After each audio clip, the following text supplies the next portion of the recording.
बिस्मिल्लाहिर्रहमानिर्रहीम, अस्सलाम वालेकुम। वो जिस खतरनाक जंग का इंतज़ार था वो जंग शुरू हो गई है और अब पूरी दुनिया को तीसरी जंग अजीम से कोई नहीं बचा सकता।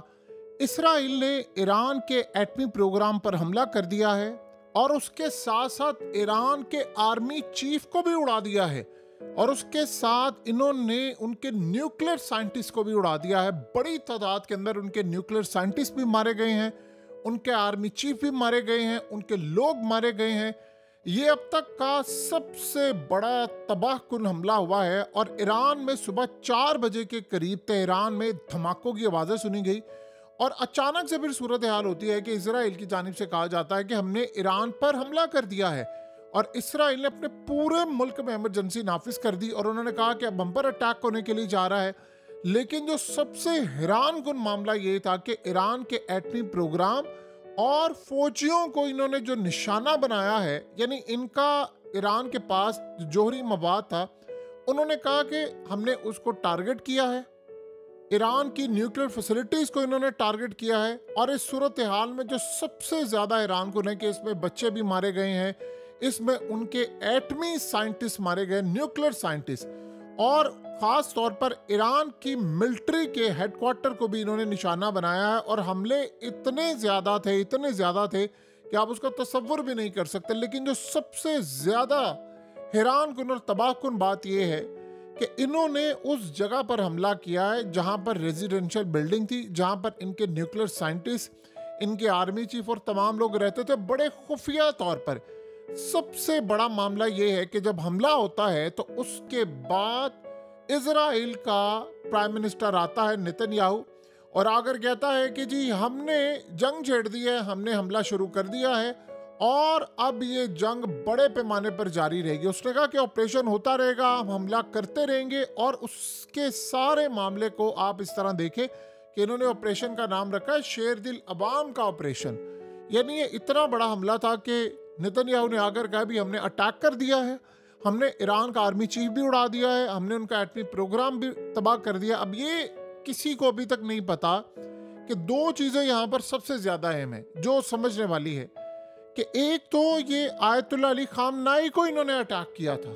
ये आप ज़हन में रखिएगा, वो इस हमले में बच गए हैं, यानी वो कैसे बचे हैं इस बारे में अभी पता नहीं है। लेकिन इसराइल का जो हमला हुआ है उस हमले के अंदर उनके पास जो इत्तलात थी कि आयतुल्लाह अली खामनाई फलानी जगह पर मौजूद है, वहां पर उन्होंने हमला किया, लेकिन वो इस हमले में वहां पर बच गए हैं और मौजूद नहीं। और इस वक्त सूरत हाल ये है, हंगामी बेसिस पर इस वक्त आयतुल्लाह अली खामनाई की मीटिंग जारी है और उन्होंने ग्रीन सिग्नल दे दिया है कि इजराइल पर तमाम हदें पार करते हुए आप अटैक कर दें। लेकिन जो यहाँ सबसे बड़ी सूरत हाल है, अभी तक आप देखिए तेल की कीमतें अचानक जंप लगा और ये शायद कंट्रोल से बाहर है।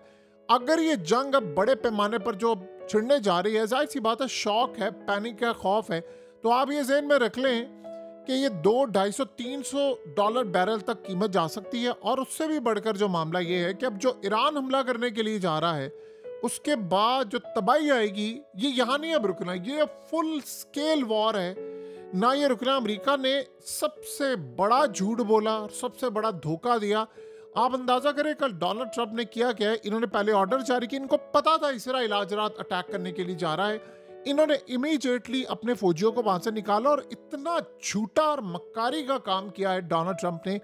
उससे जब रात को पूछा गया कि आप अपने फौजियों को निकाल क्यों रहे हैं, उनके अहले खाना को, कहता जी वो आपको आने वाले वक्त में पता चलेगा। उन्होंने कहा ईरान हमला करने के लिए जाएगा जवाबन आप पर या फलाना।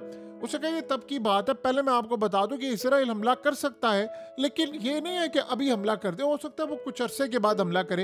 इतनी मक्कारी से खेला। जब डोनाल्ड ट्रंप ने ये बात की उसके 2 से 3 घंटे के बाद इसराइल ने हमला कर दिया। अब अमेरिका कह रहा है हम इस हमले में शामिल नहीं है, इस हमले में सिर्फ इसराइल शामिल है। दुनिया का कोई बेवकूफ शख्स होगा जो इस बात को तस्लीम करेगा ना अब अमेरिका के फौजी अड्डे सलामत रहेंगे। आप बताइए, अमेरिका ने अपने सारे मिडिल ईस्ट से फौजी अड्डे फारिग करना शुरू कर दिए, वहां से अपने स्टाफ को निकालना शुरू कर दिया। लेकिन जो सबसे बड़ी बात है, अमेरिका पूरा ऑनबोर्ड था।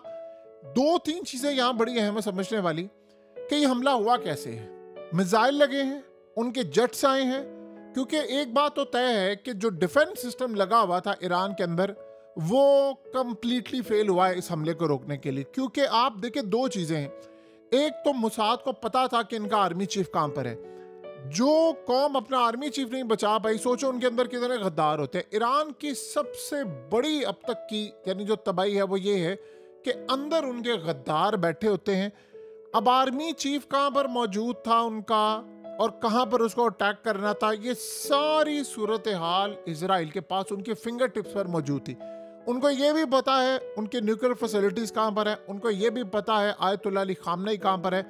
अगर लेट्स से कि इस दफा आयतुल्लाह अली खामनेई मिस्टेक हो गई उनसे कि वो नहीं मार सके या वो कामयाब नहीं हो सके, तो उन्होंने दोबारा टारगेट करना है उनको। ये आप ज़हन में रख लीजिएगा। आप सोचें आपका आर्मी चीफ उड़ा देते हैं तो इसका मतलब है मसला ये नहीं है कि आपने अटैक किया, अटैक को रुका नहीं। जाहिर सी बात है आज के दौर के अंदर कोई डिफेंस सिस्टम ऐसा होता नहीं है कि आपका अटैक रोक ले, कोई भी नहीं है। काफी हद तक आप रोक सकते हैं लेकिन 100% आप नहीं रोक सकते। यहां तो दर्जनों के हिसाब से तेहरान और दीगर जगहों पर जाकर उन्होंने अटैक किया, उस बिल्डिंग को, उस अपार्टमेंट को डायरेक्टली अटैक किया जहां पर वो मौजूद थे। अब ये खबर कि आर्मी चीफ मौजूद कहां पर है, ये तो बड़ा क्लियरली नजर आ रहा है कि अंदर मुखबिर शामिल थे। और इसराइल ने जितने धड़ल्ले से कहा है, सोचे एक तो उन्होंने हमला किया, डिफेंस सिस्टम रोक नहीं पाया। अब उसके बाद जो सबसे बड़ा सवाल ये पैदा होता है कि अटैक उन्होंने जब ये किया, डिफेंस सिस्टम उनका काम नहीं कर रहा था, तो आप ये सोचेंगे सबसे बड़ी नाकामी जो है वो रूस की भी है और चाइना की भी नाकामी है, क्योंकि उन्होंने इनको फैसिलिटीज और चीजें दी हैं जो ये रोक नहीं पाए। तो सबसे बड़ी बात यह है कि अंदर के मुखबिर शामिल थे, उन्होंने क्लियरली बताया है कि कहां पर क्या मौजूद है। एक बात आप ज़हन में रख ले, ये जो जंग है अब ये दुनिया की आखिरी जंग के हिसाब से आप इसको देखें, ये बड़ी लंबी जंग चलने वाली है और इसमें बड़े लीडर मारे जाएंगे। इन्होंने आयतुल्लाह को टारगेट करना है, हर सूरत करना है और ये गालिबन उनको टारगेट कर भी दे, क्योंकि जितने अंदर गद्दार हैं आर्मी चीफ को मार दिया। अब दूसरा सवाल ये है किसकी एयर स्पेस इस्तेमाल हुई है। जाहिर सी बात है इजराइल और ईरान का कोई बॉर्डर तो लगता नहीं है। इजराइल के जो जेट्स हैं वो आए हैं या मिसाइल आए हैं, या कैसे हुआ है वो यहाँ पर आकर उन्होंने टारगेट किया है, और वो किसकी एयर स्पेस इस्तेमाल हुई है, किसने पेट्रोलिंग दी है, किसका फौजी अड्डा इस्तेमाल हुआ है। क्योंकि इसराइल डायरेक्टली यहाँ से उड़कर इतनी दूर जा नहीं सकता, रिफ्यूलिंग की उसको जरूरत है। किसने मदद की है, अब ये कहना कि अमेरिका ने मदद नहीं की सवाल ही पैदा नहीं होता, लेकिन किसी और मुल्क की एयर स्पेस इस्तेमाल हुई है। ये सारे के सारे वो मामलात हैं जो आप ये समझ ले कि अभी उन्होंने कहा है कि हमने ऑपरेशन शुरू किया है, अभी तो अटैक करना है हमने, यानी अब वो कह रहे हैं कि कंटिन्यूसली अटैक करेंगे। इस वक्त इजराइल की एयर स्पेस मुकम्मल तौर पर बंद कर दी गई है, ईरान की एयर स्पेस भी बंद हो रही है और इस वक्त जहाज़ों को रोक दिया गया है। मुकम्मल तौर पर इस वक्त अटैक होने के लिए जा रहा है। ये शायद तारीख का सबसे भयानक लम्हा है जहां पर अब अटैक की भरपूर तैयारी है। अब ईरान ये कोशिश कर रहा है कि वो इजराइल के अंदर यानी जो हमला करे वो नेतन्याहू की जहां पर बिल्डिंग है वहां पर वो हमला करें, उनकी F-35 बेस उड़ाएं, उनके प्रोग्राम को, एटमी प्रोग्राम को तबाह करें, डिमोना को। अब ये देखना है कि क्या इनका डिमोना प्रोग्राम रुक जाएगा, क्या ईरान हमला करेगा। जो भी सूरत हाल होगी ये आने वाले वक्त में आपको पता चलेगी। लेकिन एक बात तय है कि आप इस बात को अच्छी तरह समझ लें कि जो हालात इस वक्त जारी हैं उसमें एक बात बड़ी क्लियर अब होने के लिए जा रही है कि इसराइल ने इस हमले के बाद यहाँ तक नहीं रुकना।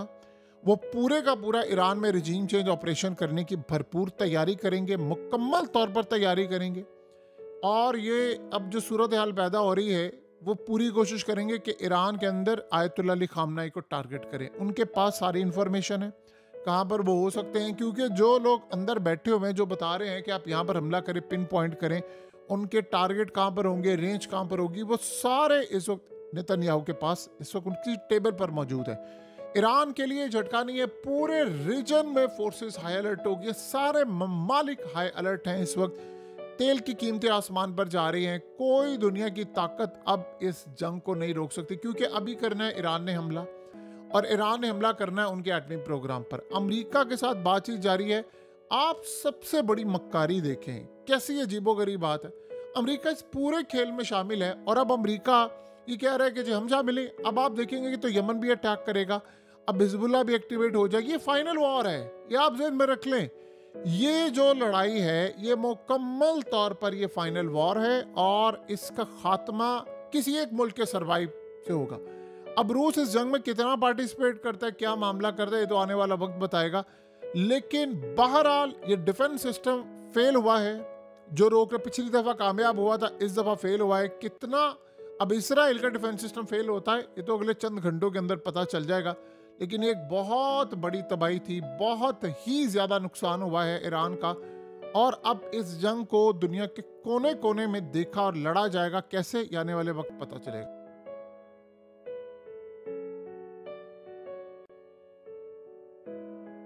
हकीकत टीवी को सब्सक्राइब करना मत भूलें, वीडियो को लाइक करें, शेयर करें और कमेंट सेक्शन में अपनी राय का इजहार ज़रूर करें।